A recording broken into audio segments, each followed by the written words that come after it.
or not displacements, repositions. Yep. His best champion actually, like in his stats, is his Kassadin. And so you think like Azir's got a gap closer, his Ezreal, you've got the E, so Fizz. LeBlanc. Yeah. Yeah. I mean, if you think probably his most immobile champion that he's really well known for was his Jace, which still has the acceleration gate. Yep. Hop to a minion as Rek'Sai gets banned, but EDG snap up Kalista. They kind of have to because they don't want to give it to Imp, but Flame, the Rumble main himself, Instalocks Rumble.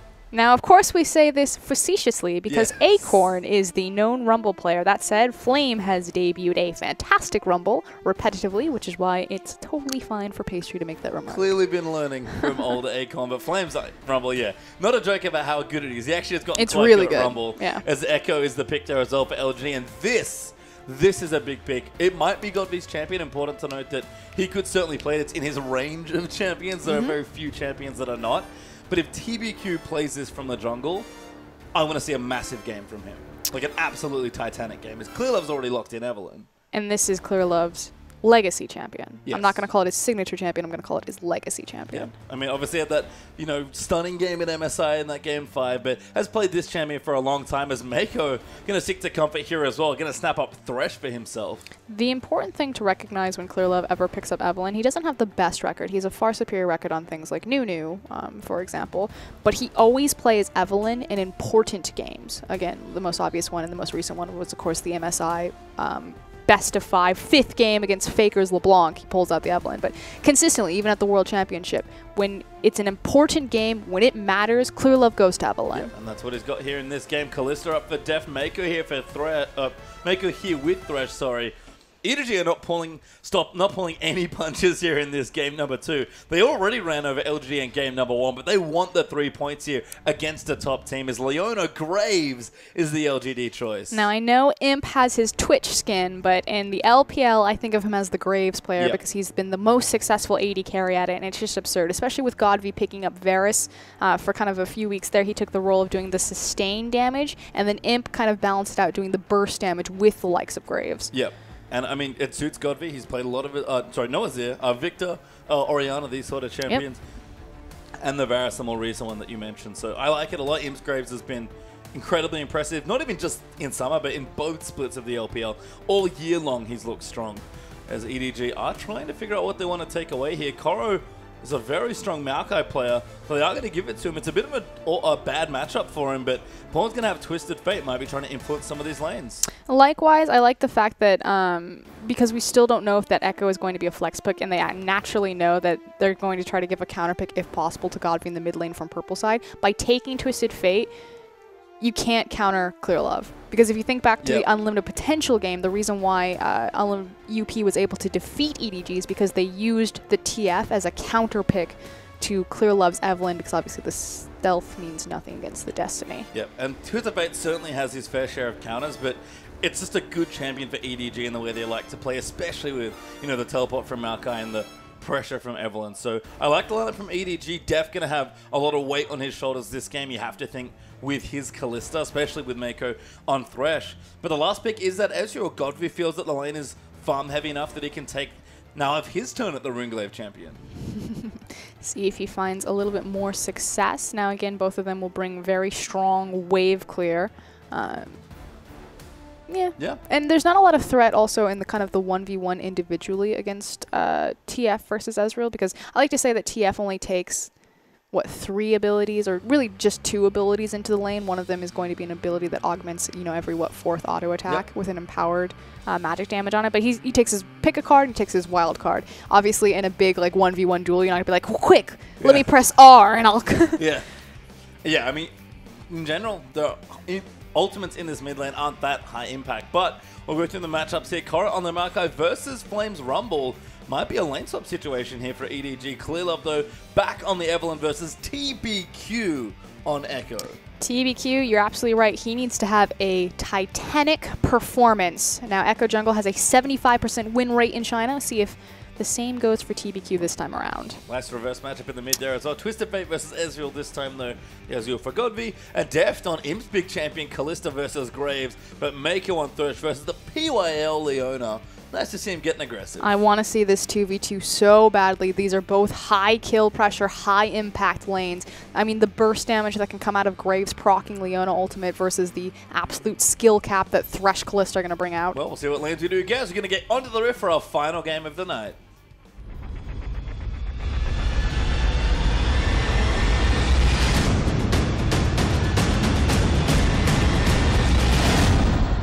And welcome back for our final game of the night. EDG upper game versus LGD. They're already up by 1 point against Xiaogu. They've taken the lead back again. But can they extend it? That's EDG's question. It's a big invade. Gold card onto Imp, though. The damage is good at level 1 from Depth. And Imp's just dead as Koro. Gonna chase down PYL. Gets the Arcane Smash for a knockout. Maybe not enough to take it up. Pawn, he's gonna select another gold card, but can't chase in. But that invade went pear-shaped swiftly for LGD. And I have a feeling the reason that they ran into each other was simply because EDG would invade from that side anyway to set lane swap wards or to check who was going into what lane. So, I mean, LGD, obviously they were looking for a fight, otherwise they would have just walked in from the bottom side of the map and placed their own lane swap wards. But just Imp leading the way, face checking into a brush. You know, Graves relatively tanky early on with his passive. It's that but passive. Not tanky enough there. And Pawn takes his W, gets a stun down, and is able to start the game nicely for his team. As of all people, it's actually Clearlove that once again gets a kill. He had 10 kills last game. That's 9 away from that today. Very scary, though, for the jungler to get that early of a first blood. Obviously, it's going to propel her itemization and get that jungle item very quickly. Clearlove and Koro actually teaming up for the red buff here, but EDG, if they were looking for the lane swap and they did put Kalista in the top lane, they're going to get standard lanes instead. I don't know if it's what EDG want, but I know it's what you want across the Well, okay, so the reason why I wanted it is just because the kill pressure from Kalista Thresh at level 2 is absurd with the Rend proc. It's just crazy amount of damage. Likewise, Graves, Leona. Anytime Graves can proc the buckshot on the Leona Sunlight is also insane amounts of damage, so I just want the kill and I want the outplay. Obviously, there's a lot of potential for Thresh to flay the Zenith Blade. I just took PYL's bit of damage coming in, soul marked auto, and PYL takes a huge chunk of health. Just being very punishing right now. And complete control of the lane, which happens when Imp decides to face check. Yeah, got a slight experience lead from that assist as well, so things not going well for LGD, despite the lane that they probably wanted here. But Flame is going to have his 1v1 then, and that might be something nice to look for. Likewise, it should be noted that GODV did spot out which side of the jungle Clearlove started with his ward onto the Wraith camp. Now, against an Evelynn, you want to ward her camps because she comes out of stealth to do them. So you can quickly kind of discern where she's going to be on the map. And TBQ is doing a good job kind of mirroring Clearlove's pathing, so should they look towards this top side, TBQ will be in position to assist. Sentinel actually looking for the red buff, I believe, but isn't going to spot TBQ doing that particular buff. The jungler is going to just have some farm early on here in this match, but Deft and Mako massively stacking up the wave here, completely denying as much as they can, and Imp will finally get some CS. 18-5 so far. Triple his CS numbers. That said, he's got a very big wave on the side. That should change soon, but you can see the early face check from Imp and all the control from Deft and Mako. This is the thing that I was really impressed by at the start of the year, was how much better and then how good of a laner Deft became, especially with Mako. Like, we talk about Deft, you know, he's fine on solo. He was always a good team fighter. We talk about Mako being a strong roamer, but 2v2, I don't know if there's a scarier dual lane in the LPL. No, I agree. I mean, Deft had a reputation in Korea that he just, you know, would randomly die in lane phase, and now since he's come to China, he dives. Yeah, he randomly kills people in lane. I remember poor Vasily dying to an Ezreal. Split number 1 is Mako fishing for a hook. A lot of that is, though, on Mako's presence, particularly in the lane, as we see the Destiny initially being used. Nope, just a teleport. Never mind. Upon his teleport? Yep. Missed that one in the draft. Well, you have to think he doesn't need to bring a defensive or an offensive summoner because, again, he's facing across the smite. But hold on. PYL going to get locked up. Def gets exhausted. Damage is good. TBQ's going to join in, but Def will flash out. Clearlove is safe, but Imp's flashing forward. He wants the kill so badly. The Ram's going to come for just enough damage, and now Clearlove's going to clean house. A double kill for Evelynn Clearlove. There are 3 kills for EDG, and Clearlove has all of them. And this is going to be Rune Glade, Evelynn, don't forget. Yep, this is going to be massive damage carry, Evelyn. If you think all the way back down to Clearlove when he used to play Zed jungle, and they would just stall out games long enough. Because Clearlove, I mean, his identity has typically been a herbivore style. He can play the carnivore, but he's mostly well known for just his farming ability. Oh, Flame, though, looking for a 1v1.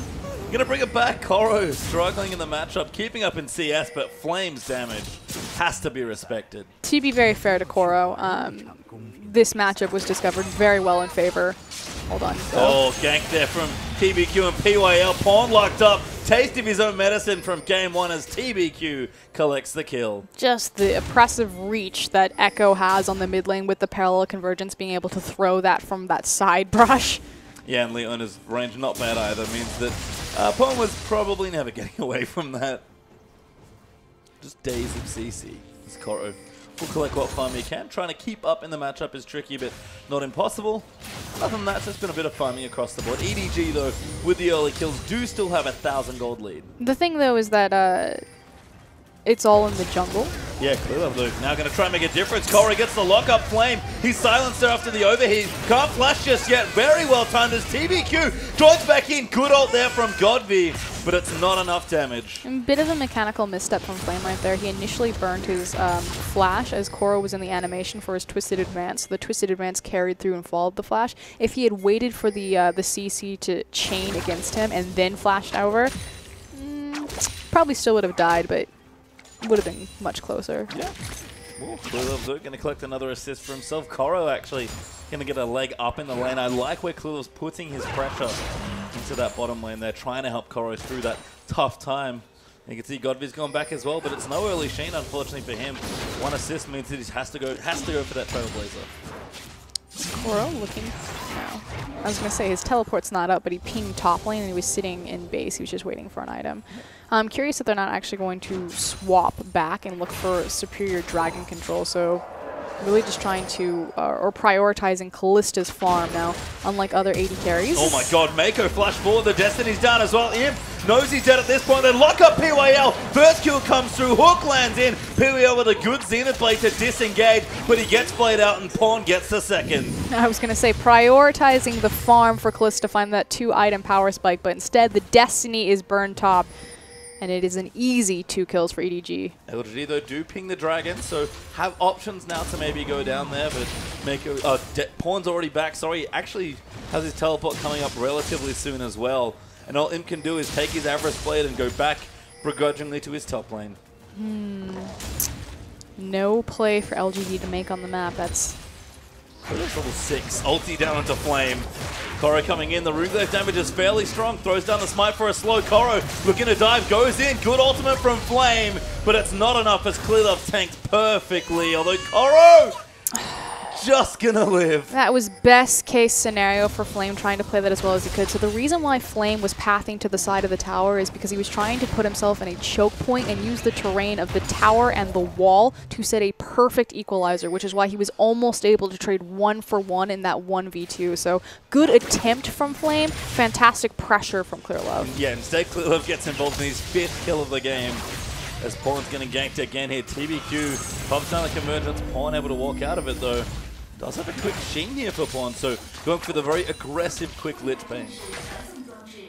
And a lot of pushing potential with that Lich Bane. Obviously it opens up with the blue card Tower Shred, but still EDG prioritizing to again keep Callista and Mako into the top side of the map as opposed to swapping them back. That would have been a perfect opportunity to do it as well. Good ult there from GODV trying to take the blue buff, just short of stealing that one as Pawn's able to pick it up. But Runeglaive has been completed for Ezreal, so things should get better. This is a mistake. EDG should have swapped back right here, especially because they have a TP discrepancy between Koro and Flame. Maokai should be in the top lane, and they should be playing around the dragon objective with the TP advantage. Instead, they're going to get punished as TBQ ganks, teleports down there, but Deft is already dead. Clearlove's up here as well, though. Chrono Break does massive damage to Clearlove as he's forced back. Koro, though, going to get involved as the double play, and the Destinies come through for Pawn.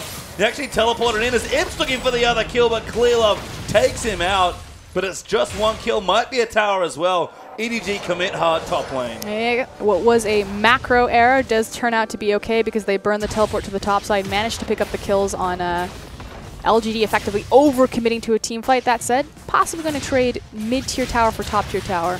I like, again, the I like when anyone ever gets Ringglaive procs off minions as mid Ezreal because you get a bit of mana back. GODV using the enemy raptors there nice and cutely, and Pawn actually makes it back in time to defend his mid lane turret as EDG claimed the first turret of the game in top. I would hope so with his Destiny teleport. Summoner spells. Now ganking actually as well. Flame gonna feel the problems here as Pawns come down. He's actually taking quite a bit of damage, needs to dodge out of the way, pulls the gold card at the last second as Deft gets himself a second kill. And again, Flame comes so close to trading 1-for-1 in a 1v2. We talk about how Acorn is the really well-known Rumble player, but just look at the equalizer, setting it against the wall, using the choke point on the previous dive, and then the overheat resource management, making sure that he's overheating with his flamethrower to do as much damage as possible. Flame is a fantastic Rumble player. Flame is a good Rumble, all jokes aside, but LGD have more problems than just Flame, unfortunately. It's equal in towers, even in Dragons at 0 currently. No one's looked at the objective just yet, but Deft trying to make that a 2-4 lead for EDG in the tower department, and they're already up 3,000 gold. And finally, we have the swap back, which means that after this tower goes down, EDG have full dragon control, especially with the Callista and with this Evelynn at 4-0-2, a significant level advantage over TBQ. It should be a free objective. Clearlove has the Runeglaive. Already Deft's able to take the tower. Koro is forcing Imp away, but LGD are setting up a dive. Koro pops his ulti, goes in onto PYL, have to be careful. TBQ's in as well, good flash out, misses the ulti. Clearlove gets the dragon, Koro's cutting around, dodges the ulti from Ezreal as well. He's still not dead as if he's taking up the tower. Chrono Break's not enough, and Flame barely gets a kill. That took 4 members of LGD Koro. Fantastic fancy footwork there to flash the solar flare. Leona ult, clearing the creep waves initially before the dive started with his ultimate, the Vengeful Maelstrom, which is why he popped that immediately as opposed to saving it for the dive, making sure that immediately LGD would have to start tanking tower shots. GODV comes back into the mid lane to protect it, but EDG rotated in there, flash forward, massive hook lands onto GODV, and Mako gets himself a kill. As well as the mid-tier tower, EDG. LGD are not, I mean, they've been on the rise as far as their recent LPL weeks, and against this EDG starting roster, they're getting thrashed. Did you see that? They're getting thrashed, Pastry. That? I don't know if you can outplay that. That was perfectly coordinated. That was perfectly timed with the creep dying to the flash hook.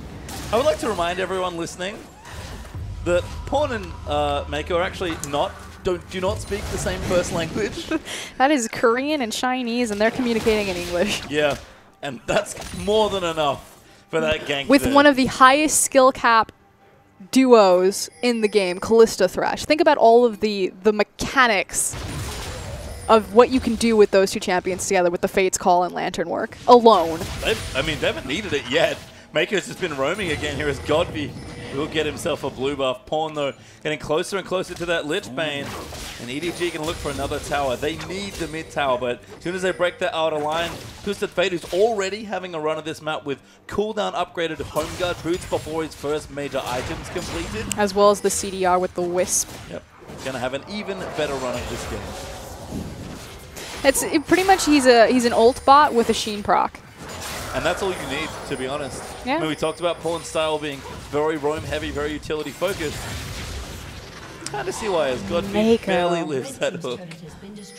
Terra in the mid goes down though. EDG full control stills are invading red side jungle. Mako, the rookie of the year. Again, think about this year started with Mouse. Mako wasn't even the starting support. I mean, we think about the EDG intro that you watch on this channel. Yeah. It's Mouse sitting in the chair. It's not Mako. He was handpicked by FCZF to join this squad. Aaron has said that Mako will be Mata-esque, that he takes responsibility in ED shot calling, all of the ward placements, and vision is entirely controlled by Mako. Well, he happens to also play make like the old FCZF. Mako is a all-star support through and through. I don't think I've ever seen him play a bad game of League of Legends. He's played this whole year, every single game. In fact, him and Clearlove. Yeah, they're the only 2 members to play every single game this year. And, you know, I was having this conversation with Spawn and Rusty, you know, why we weren't really concerned when EDG started slumping, because with their rotating roster, you know, it's a lot of question marks, you know, why are you rotating the roster that just did MSI? Shouldn't you be building the synergy? And those are valuable arguments, but we were like, it's fine. EDG will be fine. If you think about who was the most competent team in the world at playing like League of Legends at its highest, I would say it was Samsung White.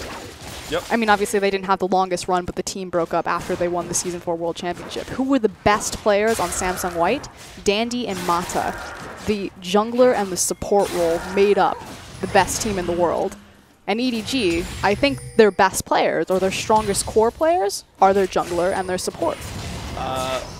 It's really hard when you're talking about EDG, because everyone's pretty good at League of Legends. They're amazing. Like, obviously that's why they're a top-tier team, but I'll never be concerned for EDG's results as long as Mako and Clearlove start. I agree. And now EDG in complete control once again. Oh, about 5,000 gold up for LGD right now. Looking for a second dragon coming up in a minute 50. I mean, GODV's scaling. Imp is behind, but getting some gold. And Flame will always be relevant, especially early on, concerning his early dragon fights. Flame's been playing great for his scoreline. That Yeah. does not reflect how well he has attempted.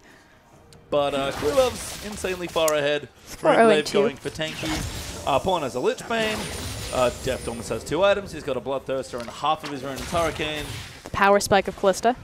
And Korra's pretty good as well. Got some nice early tank items. Doesn't really need much more. And is actually going to go back and get some more. Greedy man.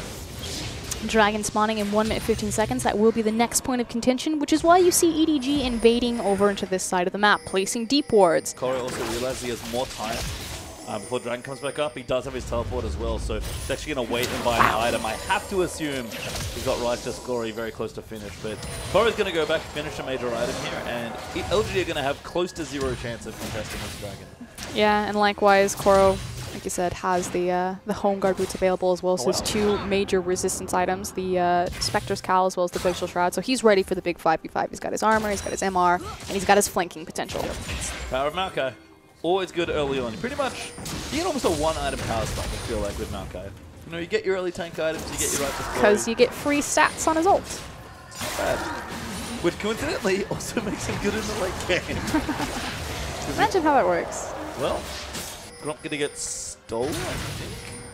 He couldn't get it. I think TBQ managed to smite it away. It's kind of an interesting Lantern interaction. I couldn't tell if it was the Fate's Call or the, or not the Fate's Call, but the tether between Callista or Thresh, but it looked like Mako set a Lantern. Deft took it, but while he was in mid-Lantern take, that he threw an auto attack on Callista and wasn't able to travel over the wall. Yeah, really interesting. But instead we get Scuttle Crab now. Deft able to take that away. Easy duo dragon there as ulti gonna go down just to check for some vision. Couldn't quite steal it, unfortunately, and second dragon goes to EDG. Again, LGD, they can't contest this at all, so just trying to farm up their waves, ward up their jungle, and stop the bleeding right now. So if LGD stop the bleeding, where do you think their first point of power is in this game? Because they're clearly behind right now. Itemization and power spike. Hold on, Destiny. Going in, TBQ, Chrono breaks out, gets done, Hook barely misses. And Def gonna get kill number 3. Well, it's on their 2 primary carries, Imp and Ezreal. Imp and GODV. So GODV, like we said, the core of Ezreal is really going to be that Luden's Ekko onto the Runeglaive. Because again, 5.12 hasn't been changed yet to 5.13. Nope. Oh, Korra diving in. Clearlove ultis as well. Flame pops his equalizer, but he's still taking too much damage. Does flash out. Clearlove gets ulted, and he'll die. Flame finally rewarded with a kill. Flashing out before the Maokai ultimate can proc. So good job, and GODV finally hit something with his ultimate. Yeah, able to get a Flamer kill there. Again, well-deserved, given how many ganks have been directed at Flame's face this game. There have been quite a few. GODV going to clear the Wolf camp, get a Spirit out of it. He does have a Smite, remember, so adds a bit of utility, but EDG don't care. They're just going to run straight into the blue buff and take it. But we talked about how TBQ, you know, taking this Ekko into the jungle, how he needed to step up and have a stronger presence and stronger game than last time. And, you know, 2-1 and 2 participating in the majority of his team's kills, 4 out of the 5. I still feel it's not quite the impact that we need, especially when you compare it to Clearlove, who's been running rampant across this map. Yeah, I mean, it's almost anything you can do, I can do better thing, I feel like. Yeah, TBQ did try and lock down the mid, and he did get some nice ganks early on to try and keep Pawn's Twisted Fate down, but it's so hard to outmaneuver this team when they have a Destiny and double teleports and everyone running around invisible through your jungle. Like, just so much pressure that's invisible, effectively. Yeah. And it all started with him face checking a brush and dying. Again, LGD making a massive error in their early levels, level 1, and getting punished for it against a team of the caliber of EDG. You can't ever put them, or you can't ever give them a step up. Yeah, they play well enough when behind. You play very well when ahead here as EDG. Only 4,000 gold up. LG are actually doing a decent job stemming the bleeding as Baron has spawned. But EDG seem to be waiting between dragons. Never mind, Clearlove dives straight in onto it. Mako nails him with a hook. TBQ's going to dive in. PYL actually locks up Clearlove. A good equalizer's down, but Pawn jumps in and assassinates him. Death ignoring TBQ in the backlines. PYL going to be the next one to fall. GODV can barely join in. Pawn now comes through. Pops his destiny to clean it up. And GODV hanging out in the mid lane watching his team die. GODV is the sole survivor. Imp completely whiffed the ultimate there from Graves, and then Koro came up from behind in a nice flank home guard teleport and just slapped him down. And look, that's not GODV's fault. Like, he just wasn't around. EDG again collapsed perfectly to get themselves 4 clean kills, and like EDG are wont to do, they will convert into a quick Baron. GODV, you better make this ult count. He's already used it. That's not the steal. Way too early. Doesn't have vision. All he can do is reach out with his feelings, and instead EDG are going to claim a Baron. Okay.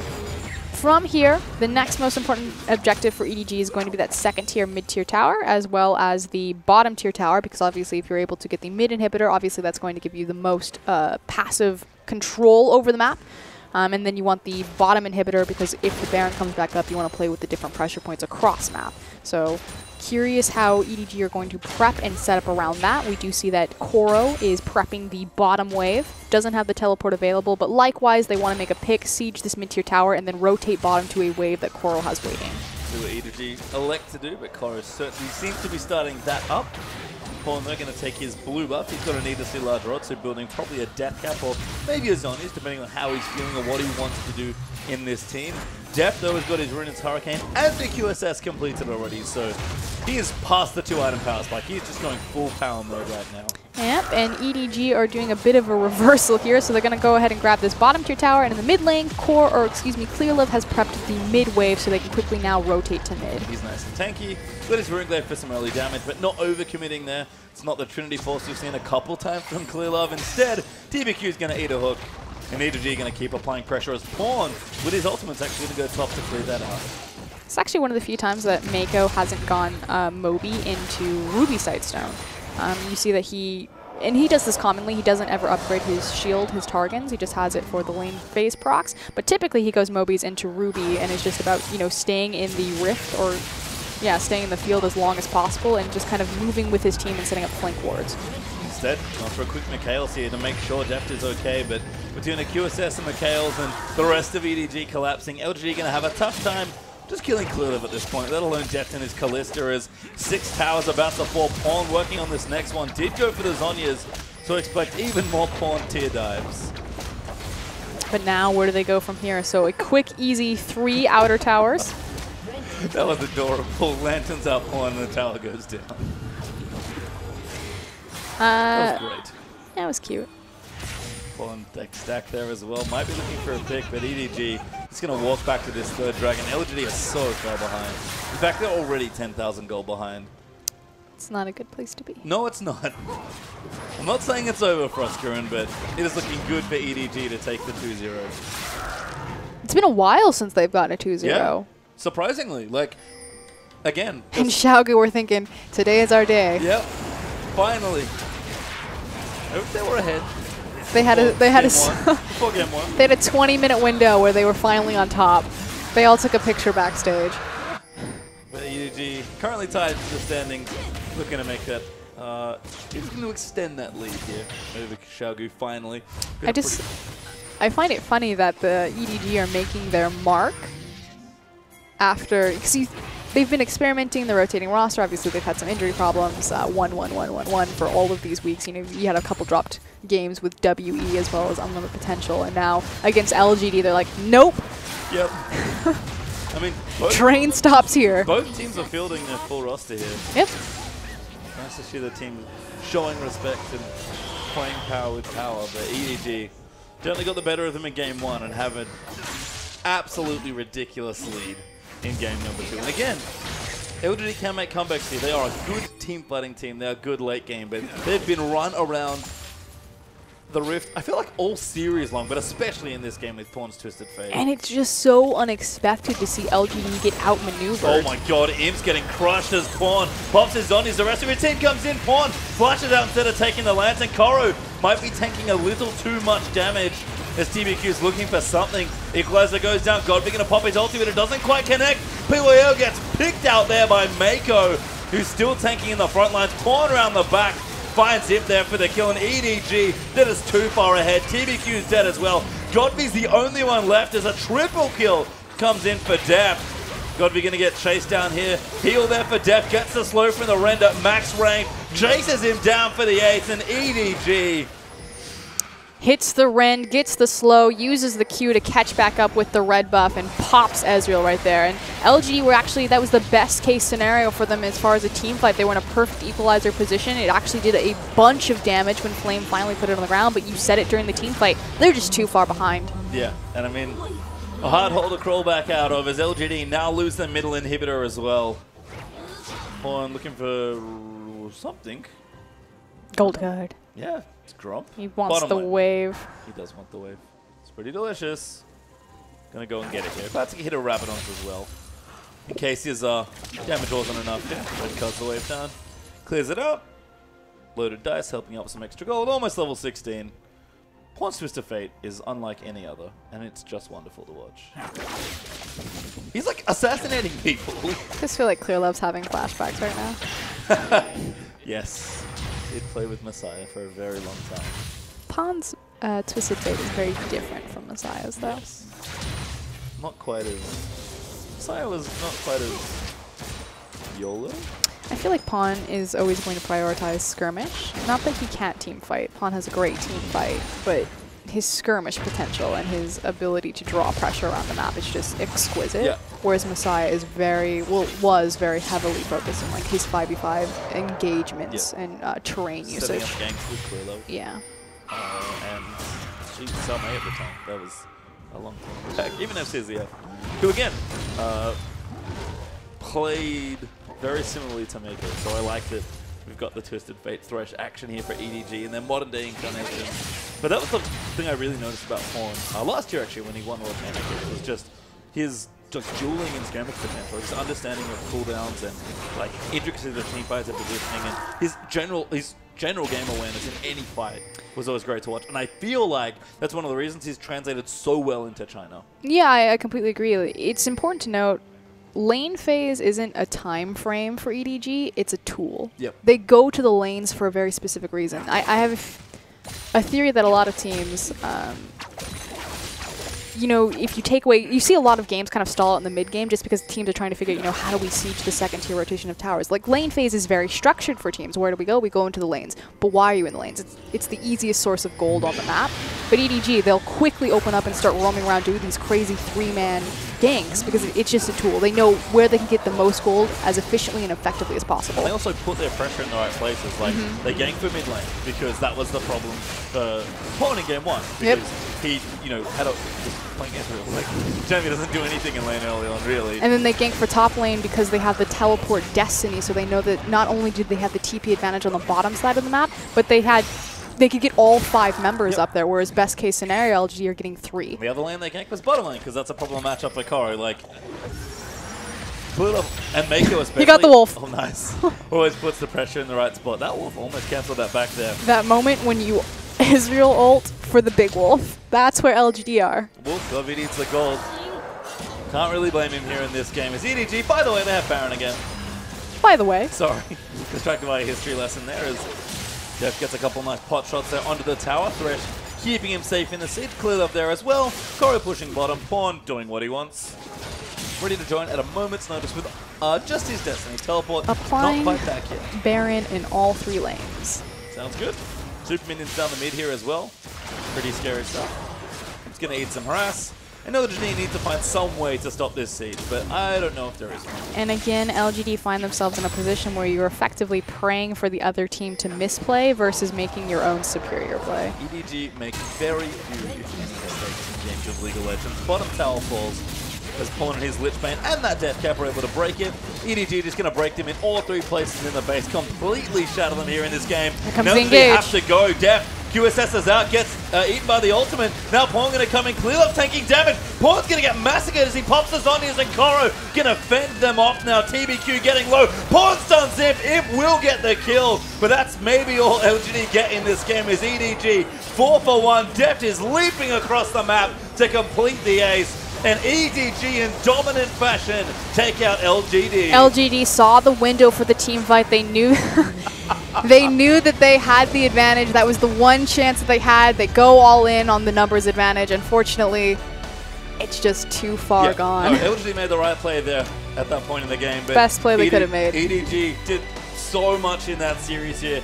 Back to form, you feel like, playing their old finals opponent from spring and just massacring them in the 2-0. EDG finally open up a real lead in the standings. I mean, again, since MSI, they've played their full roster, what, 3 times, 4 times? In this last set, they've effectively doubled that. Yeah. And I can kind of see why. Important game, LGD are a great team. Don't let the standings or the result of that game fool you. EDG brought full strength to this match, knowing the caliber of opponent they played, and they said, you know what? We want to send a message. Playoffs aren't quite here, but they're on the way. We played you in the finals last time. Here, enjoy our rematch. That was a world title team that we just saw. Looked, like you said, back in form. Yeah, just insane stuff. And with that, let's check in with the ladder today as well and see where these teams have ended up. As you can see, EDG 2 points ahead finally of QG here. As QG will take second at 25 with M3 yet to play this weekend, I believe, still sitting in third.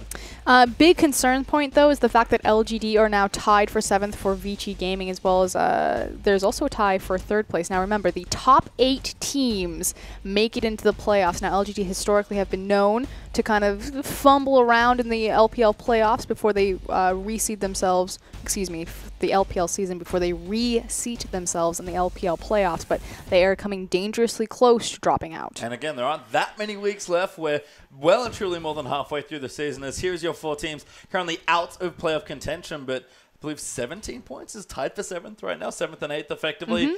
UP, all these teams really, with maybe the exception of King of World Elite, are actually not that far away from them. The top of the standings are starting to open up now, but the middle and especially the bottom of the top 8 getting real dangerous. And we are running out of weeks to play. There is, believe it or not, a finite amount of weeks in the LPL. I know it doesn't feel like that. This is the closest split that the LPL has ever had. It's just absurd. Yeah, and EDG are just like, you know what? I don't really like that it's this close. Let's just take a couple points here against LGD of all teams. It's a fantastic performance. It was. I mean, things heating up here. It's nice that the LPL's back. The break was kind of sad, but I feel like the teams feel very revitalized here. Nice to see EDG playing with their full roster again as well. Always refreshing to see. Well, strong stuff there and a great day of LPL, but make sure to join us tomorrow as we go through with more LPL action. But for myself,